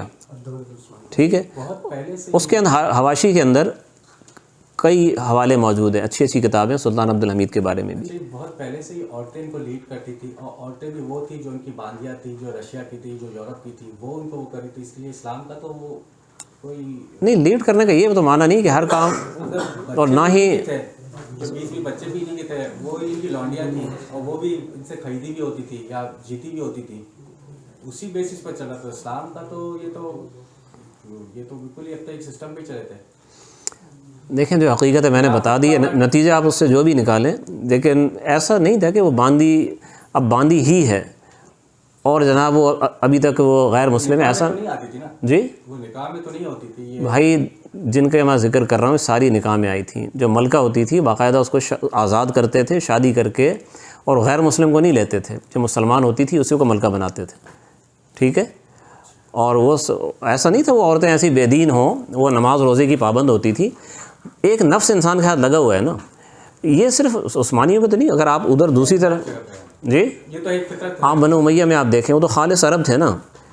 بنو امیہ کے اندر اگر آپ دیکھیں وہاں پہ بھی آپ کو عورتوں کی بعض ایسی چالاکیاں نظر آئیں گی کہ اس نے کہا کہ میرا بیٹا ہو جائے گی، تو دوسرے کے بیٹے کے ساتھ کوئی ایسا کیا وہ نہیں بن سکا، اس کا بیٹا آ گیا.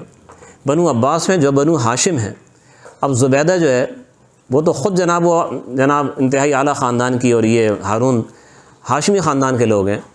اور یہاں پر جناب مامون اور امین ان دونوں کا مسئلہ ہو گیا. زبیدہ نے کہا میرا بیٹا جو امین ہے اسے خلیفہ بنانا ہے، تو نتیجہ کیا نکلا کہ ہارون نے تقسیم کر دیا، یہ مامون کا یہ امین کا. ہارون گیا تو دونوں میں جنگ شروع ہو گئی. تو عورتوں کا دخل بھائی ہوتا ہے، یہ ضروری نہیں کوئی بے دین عورت ہو. بڑی اللہ والیاں نیک عورتیں بھی وہ کبھی کبھی کوئی ایسی رائے دیتی ہیں کہ اچھے مولوی پریشان ہو جاتے ہیں، یار کیا کریں، سر پکڑ کے بیٹھے ہوتے ہیں، یار نہیں سمجھتی کیا کروں. مجھے اس کتاب کا نام یاد نہیں ہے کہ وہ کس موضوع پہ تھی. میرا خیال ہے غالباً فقہ پہ تھی وہ، غالباً مجھے صحیح یاد نہیں ہے. وہ کہیں ہے لکھا ہوا، میں دیکھوں گا تو. ٹھیک ہے، وعلیکم السلام. ٹھیک ہے، میری بات بھی ختم ہو چکی ہے. جو ساتھی جانا چاہتے ہیں جا سکتے ہیں. کوئی سوال ہے تو بس پوچھیں، پھر میرا پیٹرول بھی ختم ہے. ٹھیک ہے، ابھی نشہد ان لا الہ الا انت نستغفرک و نتوب الیک.